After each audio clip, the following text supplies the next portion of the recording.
आक्षेपार्ह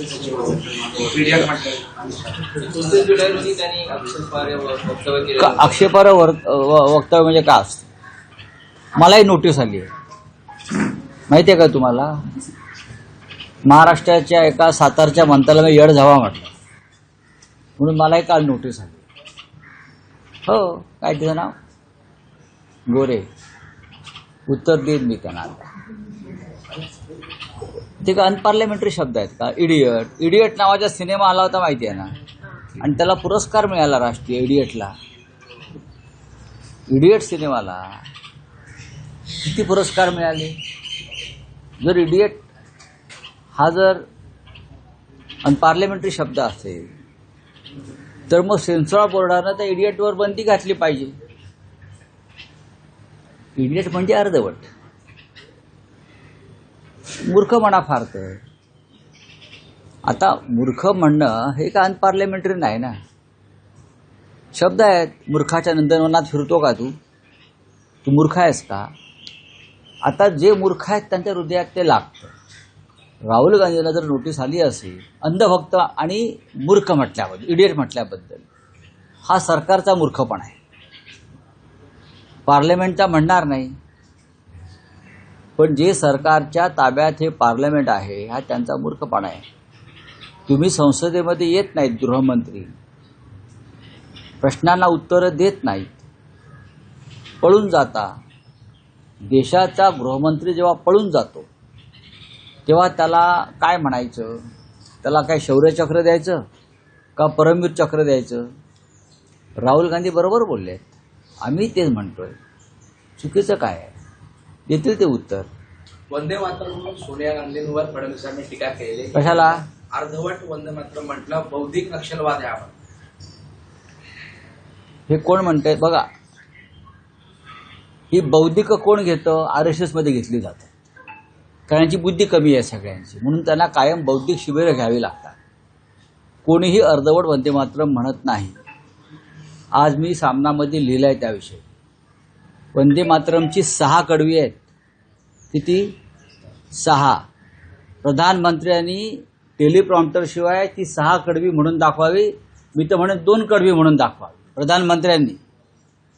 देवेंद्र फडणवीस यांनी सुद्धा 6 कडवी समोर उभं राहून म्हणून दाखवावी. आतापर्यंतची प्रथा 1938 साली काँग्रेसनं वंदे मातरम राष्ट्रगान म्हणून स्वीकारले. काँग्रेसने स्वीकारलं, BJPने नाही स्वीकारलं वंदे मातरम. 1836 साली काँग्रेसच्या अधिवेशनामध्ये प्रथम रवींद्रनाथ टागोर यांनी वंदे मातरमचं गाणं, संघाच्या शिबिरात नव्हतं वंदे मातरम, काँग्रेसने केलंय. आणि इन्किलाब झिंदाबाद आणि वंदे मातरम ही 2 महाकाव्य आहेत. त्यांना माहीत नसेल तर मी सांगतो. त्यातलं फक्त वंदे मातरम हा याचीच गर्जना करत क्रांतिकारक फासावर गेले. 6 कडवी म्हणत नाही गेले. 6 कडवी म्हणत भगतसिंग फासावर गेला का? किंवा सुखदेव फासावर गेला? वंदे मातरम आणि इन्किलाब झिंदाबाद भाजपच्या लोकांना जो त्यांना जे इडियट म्हटलं जातं ते यामुळेच इडियट म्हटलं जातं. करोडो रुपये खर्च करून भाजपने तिरंगा यात्रा काढली. काल आपण पाहिलं असेल. महाजन यांनी स्वतंत्र दिवस किती आहे हो, म्हणून तर म्हणतो ना, इडियट का म्हणतात त्यांना? ह्या लोकांना इडियट का म्हणतात हे तुम्ही रोज पाहताय. प्रधानमंत्र्यांचं काल लाल किल्ल्यावर टेलिप्रॉम्प्टर बंद झालं. नाही, वाचता येत नव्हतं. तुम्ही पहा, मी तुम्हाला दाखवतो. माझ्याकडे सगळी क्लिप आहे ती पूर्ण. त्यांचं टेलिप्रॉम्प्टर बंद झाल्यावर जो प्रधानमंत्री जो राष्ट्राला उद्देशून स्वातंत्र्यदिनी भाषण करतो आहे तो अडखळतो, लटपटतो, घाम फुटतो. त्यांच्याविषयी तुम्ही काय म्हणाल मला सांगा जरा. ज्या मंत्र्याला कितवा स्वातंत्र्य दिन हे विचारावं लागतं त्यांचा स्वातंत्र्याशी काय संबंध आहे? चंपतराय ना, नाशिकचे,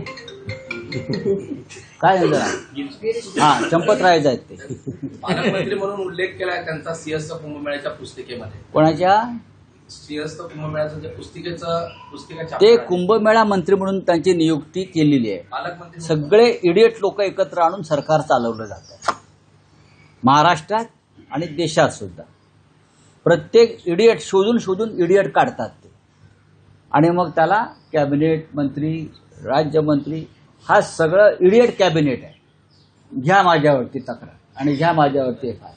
तर बार काउन्सिल ऑफ इंडियाचे मनन शर्मा यांनी काल पत्र काढलं आणि सगळे जे लॉ विद्यार्थी आहेत त्यांची देखील त्यांनी माफी मागितली. ज्या प्रकारे नालसाच्या विद्यार्थ्यांवरती ऍडव्होकेट होऊ नये असं त्यांनी सांगितलं होतं. 12 वर्षापासून हा माणूस बार काउन्सिल ऑफ इंडियाचा अध्यक्ष आहे.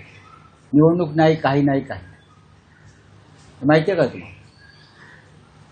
त्याच्याविषयी माझ्याकडे भरपूर माहिती आहे. त्याला आता राज्यसभेत आणलाय भारतीय जनता पक्षात, आहे ना, बरोबर ना? येस. पार्लमेंटमध्ये आणल्या कशा करता? यासाठीच. अंधभक्त आहे तो. डॉक्टर, वकील जर अंधभक्त व्हायला लागले तर पेशंट आणि क्लायंट मरून जातील. देशात गोंधळाची परिस्थिती आहे, आहे ना. घोटाळे वाढलेत असं बाबा रामदेव म्हणतात. याचा अर्थ बाबाला हवा बदलत आहे हे कळत आहे. कळलंय आता सरकार बदलत आहे. इशारा दिलेला आंदोलनाचा करा. देखील इशारा दिला. याचा अर्थ बाबाला बरोबर कळतं की आता हवा बदलते, सरकार बदलते, पातंजलीवर रेड पडू शकतात पुढल्या सरकारमध्ये. त्याच्यामुळे बाबा सावध झालेला आहे. गोपीनाथ मुंडेंना काँग्रेसमध्ये घेण्यासाठी सोनिया गांधी तयार होत्या असा पृथ्वीराज चव्हाण यांनी दावा केलेला आहे. परंतु मनमोहन सिंग पक्षांतराच्या विरोधामध्ये होते. अशा प्रकारे शरद पवार यांनी सुद्धा त्यांना तो सल्ला दिला होता. ही जुनी बातमी आहे फार. गोपीनाथराव मुंडे यांचा भारतीय जनता पक्षामध्ये छळ झाला होता. छळ केला होता या लोकांनी. मानसिकदृष्ट्या त्यांच्यावरती आघात केले जात होते, त्यांचा अपमान केला जात होता गोपीनाथरावांचा. आम्हाला माहिती आहे, आम्ही दिल्लीमध्ये होतो तेव्हा. ते पवार साहेबांना भेटले, ते काँग्रेसच्या नेत्यांना भेटले. पण मनमोहन सिंग हे एक सज्जनग्रस्त होते. त्यांना अशा प्रकारच्या पक्षांतराला त्यांनी विरोध केला होता. त्याच्यामुळे त्यांना सल्ला देण्यात आला की तुम्ही आहात तिथेच थांबा. कदाचित जर ते काँग्रेसमध्ये आले असते तर त्यांचे प्राण वाचले असते. चला हिंदी. राहुल गांधी को नोटिस भेजा गया है, 7 लाख को भेजा संसद में.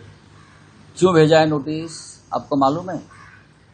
उसने किसी को इडियट कहा. इडियट. अब इडियट के अनपार्लियामेंट्री शब्द है. ये देश में जो लोग सरकार चला रहे हैं और जो सरकार में बैठे हैं, चाहे स्टेट हो या चाहे केंद्र हो, इडियट कैबिनेट है. ये इडियट का मेला है सब. देखिए ना, महाराष्ट्र के एक मंत्री कल भाषण कर रहे, बोल रहे, और मंत्री को मालूम नहीं कि ये कितना स्वतंत्र दिन की कितने साल हो गए.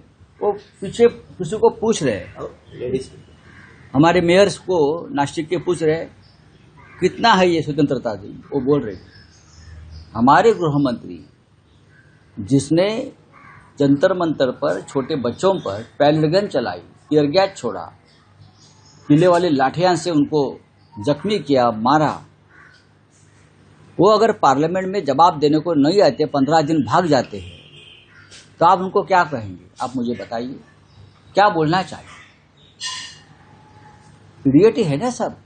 एक फिल्म आई थी आमिर खान की, इडियट. उसको बहुत बड़े अवार्ड्स मिले हैं उस फिल्म को. उसमें सोनम वांगचुक का भी किरदार है, आपको मालूम होगा. तो इडियट अगर अनपार्लियामेंट्री है तो ये फिल्म को सेंसर ने मंजूर कैसा किया? और उस इडियट का प्रधानमंत्री ने भी बहुत तारीफ की थी. तो इडियट है, उसमें गलत क्या है? इडियट को इडियट बोलना इस देश में, लोकतंत्र में गुनाह है क्या? सर, वंदे मातरम पे बीजेपी कंट्रोवर्सी कर रही है, लेकिन सोनिया गांधी ने कहा था कि वो कुर्सी मंगा रही उनके लिए. इस पर क्या कहना चाहोगे सर? हाँ, तो उसमें देखिए, वंदे मातरम के अब 6 कड़वे हैं, 6 पैराज है, वो कंपलसरी किए, जिसकी जरूरत नहीं थी.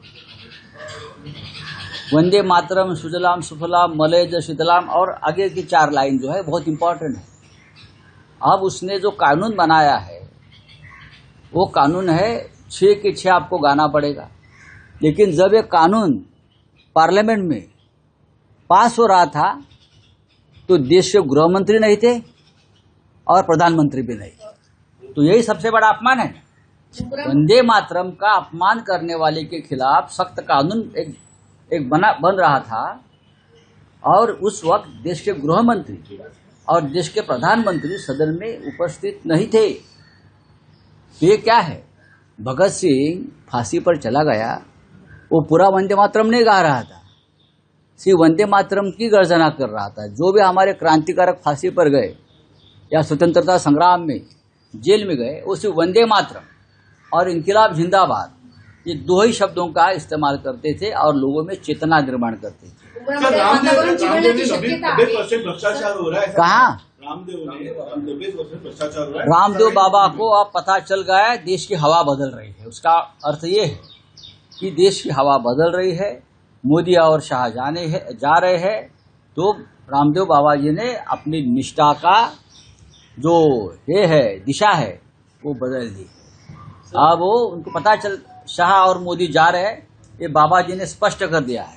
उमरामध्ये वातावरण चिघळण्याची शक्यता आहे. भाजपचा एक नेता देवी मंत्री के नाम पर हाँ? मुंब्रा में मुंब्राचं नाव मुंब्रा देवी देवी व्हावं करणं असे या भाजपची सर्व- मागणी आहे. त्या ठिकाणी मुंब्रा देवी के नाम पे ही चिघळण्याची मुंब्रा रखा शक्यता हुआ आहे, है, लेकिन सर. नीतीश राणे कह भाजपचा रहे हैं एक कि नाम मंत्री चेंज करने के लिए किस तरह से कावड़ देखते हैं यात्रे आप? मुझे मालूम नहीं कावड़ यात्रा को नीतीश राणे लेके जा रहे हैं हाँ, खुद नीतीश कावड़ राणे, लेके जा रहे हैं जी। माँ बाप को बिठाकर। श्रावण बाल लेके गया था ना। अरे भाई ये इडियट लोग हैं सब। राहुल गांधी ने एकदम परफेक्ट शब्द का इस्तेमाल किया है। ये देश में अंधभक्त भी बनाए हैं और इडियट भी बनाए हैं। साहेब मुंडेंचं देश विदेशातील प्रत्येक घडामोडींचे लाईव्ह अपडेट मिळवण्यासाठी आता साम टीव्हीच्या सर्व सोशल मीडिया प्लॅटफॉर्मला लाईक, फॉलो आणि सबस्क्राईब करा। तसंच सर्व नोटिफिकेशनसाठी बेल आयकॉन प्रेस करायला विसरू नका।